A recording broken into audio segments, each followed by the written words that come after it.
Central Hotel vous présente son restaurant Le Vertigo avec terrasse et vue panoramique sur le centre-ville.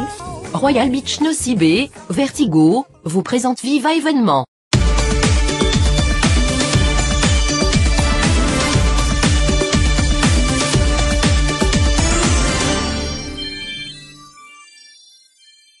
Bonsoir à tous, merci d'être fidèles à la chaîne Viva. Bienvenue dans cette nouvelle édition de Viva événement, dont voici les principaux titres. J-2 avant l'examen du baccalauréat et tous les centres d'examen sont fin prêts. Les candidats ont pu visiter leur salle dès aujourd'hui. Adj Anjananarve le consort réclame une élection du président de la communauté d'Antananarivo. Le VPM-MMM craignent une manœuvre politique du HVM. Et Radzana Mapian était en Provence pour commémorer aux côtés de François Hollande le débarquement en Provence. La France reconnaît une dette morale et politique. Rencontre avec la famille de Rakutmang, l'un des 40 000 malgaches qui ont combattu aux côtés de la France lors de la Première Guerre mondiale. J-2 pour les quelques 146 000 élèves de la classe terminale avant le début des examens de baccalauréat. Pour ce samedi, place à la préparation des salles d'examen. Pour les candidats, c'est l'occasion pour visiter la salle. Nos journalistes Anna Muriel et Nzara Ndjiansou ont eux aussi visité les salles d'examen avec ces quelques candidats. Il est midi, ici, au CEG Antananarivo. L'on peut encore compter au doigt les candidats qui s'apprêtent à vérifier leur nom sur la liste affichée et visiter la salle d'examen. Voici mon numéro, il se termine par 246 et voilà mon nom, Ravaknien Arnaud. Je projette d'acheter les dernières fournitures dont j'aurai besoin, une machine à calculer, et je suis venu ici pour vérifier mon nom et visiter ma salle d'examen. Les préparatifs ont été terminés la semaine dernière. Les épreuves écrites du baccalauréat lundi prochain se tiendront dans 28 salles. Quelques salles ont déjà été fermées pour raison de sécurité. On a fini nos dernières révisions et on est ici pour voir la salle d'examen. Ici au CEG Antananarivo, j'ai vérifié mon nom et tout est OK. Par contre, je n'ai pas pu voir ma place. La salle était déjà fermée.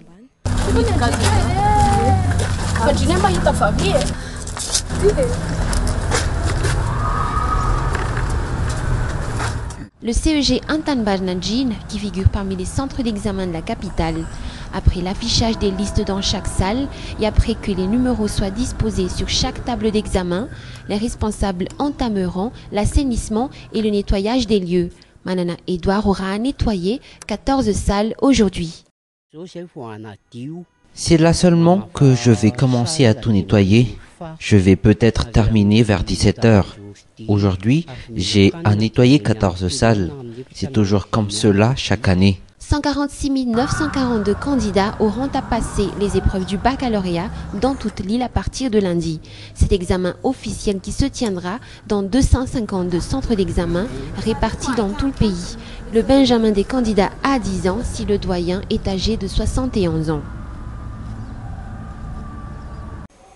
Page politique à présent, après le MAPAR et la mouvance Travelmanen qui ont dénoncé une manœuvre politique concernant le projet de loi sur la décentralisation, le VPMMM de Adj Anjananarve hausse aussi le ton. Dans une conférence de presse, ce candidat malheureux à la dernière présidentielle réclame un suffrage universel direct pour le président de la communauté d'Antananarivo. En personne, Adj Anjananarve monte au créneau et fait face à la presse.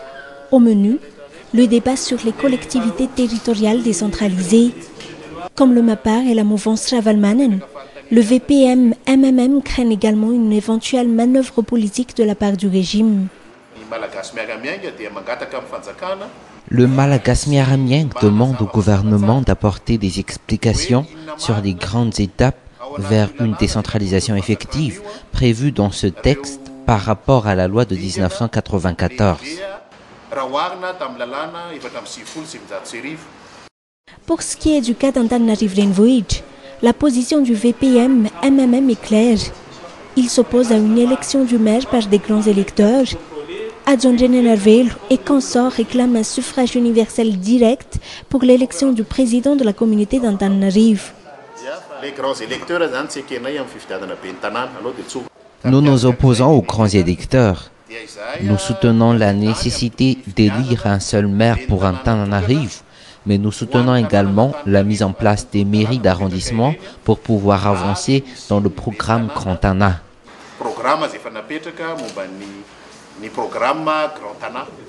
Décentralisation effective pour le VPM-MMM, l'installation des maires d'arrondissement contribue à la préparation du projet Grand Ana.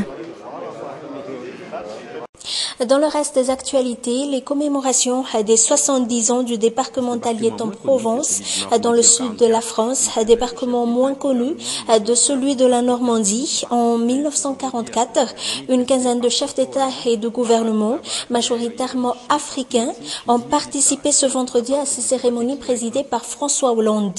Parade navale et aérienne, chant patriotique, dîner d'État, tout en parlant des grands sujets du moment. La journée a été riche. France 24. Honneur aux couleurs des 25 pays qui ont contribué il y a 70 ans à l'opération Dragoon, le débarquement de Provence.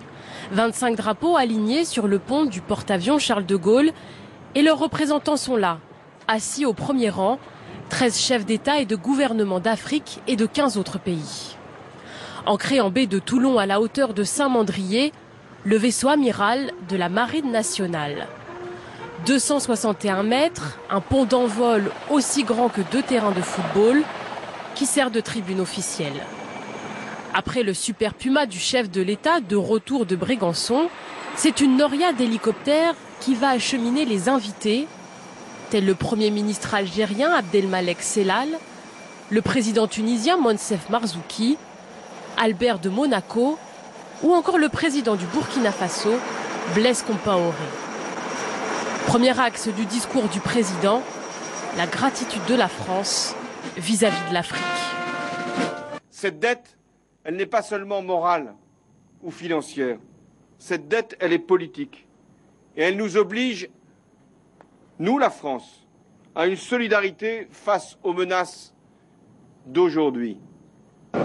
En 1944, en Provence, 850 navires de guerre, pour la plupart américains et anglais, transportaient les 10 000 hommes de la vague du 15 août. D'où cette parade, navale et aérienne en forme de reconstitution et d'hommage, visible à des dizaines de kilomètres de la côte varoise, comme du porte-avions, avec de bonnes jumelles. Un pasteur anglais a même salué et béni les invités du Charles de Gaulle. Parmi eux, 400 vétérans, des goumiers marocains, des tirailleurs algériens, heureux d'être là avec leurs frères d'armes d'hier, français et américains.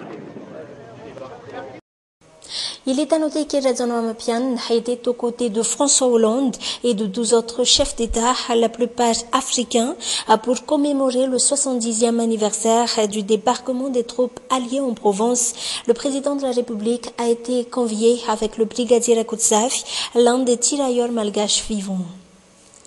Et comme le brigadier Rakoutsafi, 45 000 malgaches ont combattu aux côtés de la France lors de la Première Guerre mondiale. Nous avons pu rencontrer l'une de ces familles qui ont envoyé leur fils, leur époux, en 1914. C'est un reportage sur les images de Nzar Andriansou, signé Zoura Mensou. Au domicile familial, il ne reste plus de Rakotomang que ce portrait féminin. Rakotomang était parmi les tirailleurs malgaches qui ont combattu aux côtés de la France durant la Première Guerre mondiale. Peu avant son départ, Rakotomang vivait ici avec sa femme. Notre grand-père était parti en guerre lors de la Première Guerre mondiale. Il était dans la classe 16. En 1916, il était âgé de 26 ans. En ce moment-là, notre grand-mère était enceinte. Ils ont vécu ici. Razaf Nyariv est l'une des petits-enfants de Rakotomang. Ce combattant malgache qui n'a laissé derrière lui que des images et des histoires avec lesquelles ses petits-enfants ont pu le connaître. Notre grand-père était robuste, disait notre grand-mère. Il était attentionné, il était passionné, et même les lettres que ses amis ont écrites rapportent qu'il était un homme de cœur. Il était toujours sur le premier plan quand quelqu'un se blesse. Parti de la Grande Île depuis 1914, Jacques Oudmangue n'est plus revenu. C'est seulement 96 ans après son décès que ses descendants ont pu retrouver sa tombe, en France, là où l'a écrit une seule fois à sa femme. L'Inde réclame plus de protection en marge de la célébration de l'Indian Independence Day. Le chargé d'affaires auprès de l'ambassade de l'Inde dans la Grande Île interpelle l'État devant le phénomène de kidnapping qui fait rage actuellement. Notons que Madagascar compte aujourd'hui quelques 22 000 ressortissants indiens, dont la plupart sont des opérateurs économiques. Dans les actualités internationales, selon l'Organisation mondiale de la santé, la fièvre Ebola, qui sévit dans 4 autres pays de l'Afrique de l'Ouest, a causé la mort de 1145 personnes. Les ONG sont dépassées, les moyens manquent, la propagation de la maladie a été sous-évaluée. Selon elle, il faudra 6 mois pour contenir l'épidémie. Et en Irak, le Yel aura massacré 80 Yazidis dans un village du nord de l'Irak. Malgré les frappes américaines, malgré les engagements des combattants, les djihadistes gardent une grande puissance de feu. Les envoyés spéciaux de France 2 se sont rendus dans la région aux côtés des Peshmerga qui tentent de contenir l'avancée de ces djihadistes. France 24.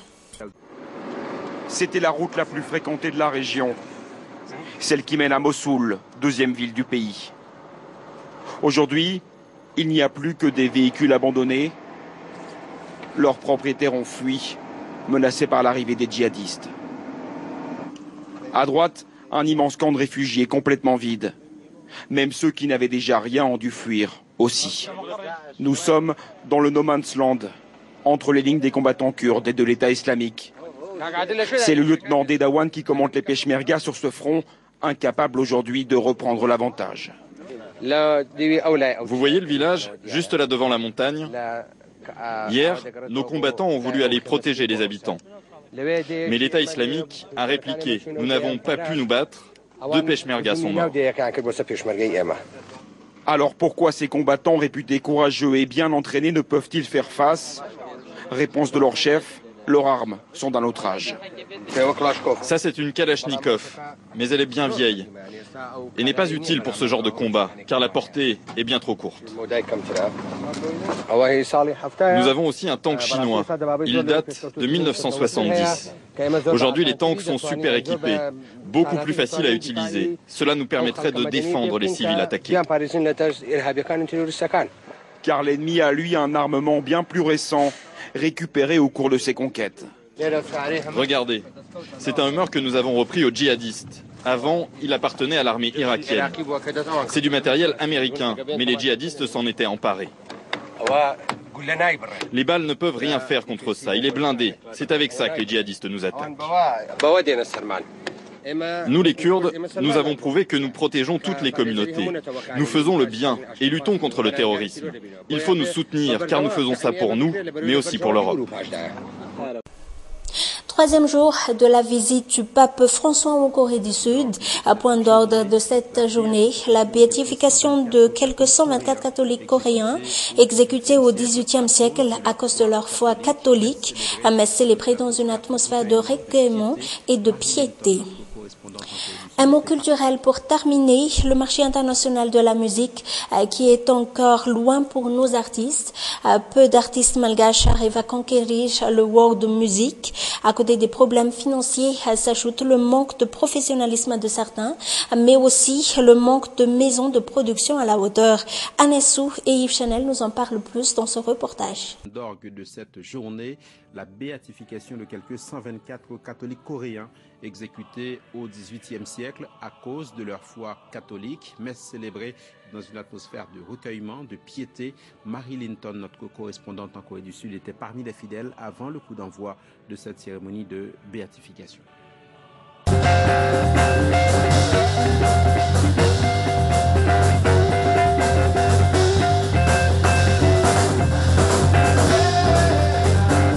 Musique pop-rock, musique mondiale, une des plus appréciées sur le marché malgache.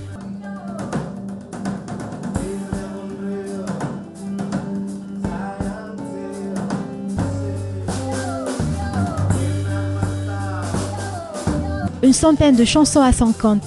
Sil, un des auteurs-compositeurs connus de tous, par sa musique envoûtante qui non seulement explose sur le marché national, mais aussi à l'international. Nous avons besoin de l'appui et du soutien du public, des amis, quand on travaille dans ce milieu. 7 ans après ses débuts en tant que chanteur, Sil s'exporte sur le marché international. Parmi ses secrets, son originalité. L'habitude, l'expérience et des fois les mauvaises habitudes. Savoir aussi concilier les inconvénients et avantages, puis suivre l'évolution. L'international est désormais accessible pour ces artistes talentueux. Un des producteurs nationaux, un parmi tant d'autres, Liberté à la musique. Cette production, toujours en nouvelle quête de tête musicale, aide les artistes malgaches à acquérir le marché international. Nous sommes comme des découvreurs de talents. Nous allons présenter les 10 meilleurs artistes de ce festival à des professionnels de la musique. Ainsi, ce sera une occasion pour eux de montrer leur talent et puis d'obtenir après des contrats, soit pour un festival, soit pour une production. Malgré l'expansion musicale malgache, seuls quelques-uns ont réussi à exporter leur musique dans le marché international. Pour Liberté à la musique, le but est de reconquérir de nouveau ce marché. Un bénéfice pour les artistes malgaches désirant entendre leur musique au sein du monde entier.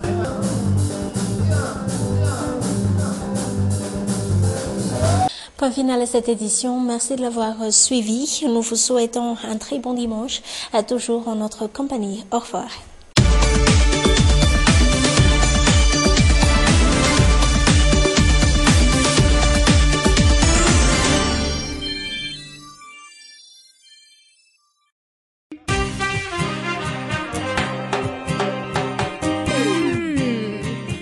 Mi papi Matteo. Central Hotel vous présente son restaurant Le Vertigo, avec terrasse et vue panoramique sur le centre-ville. Royal Beach Nosy Be, Vertigo, vous en présentez Viva événement.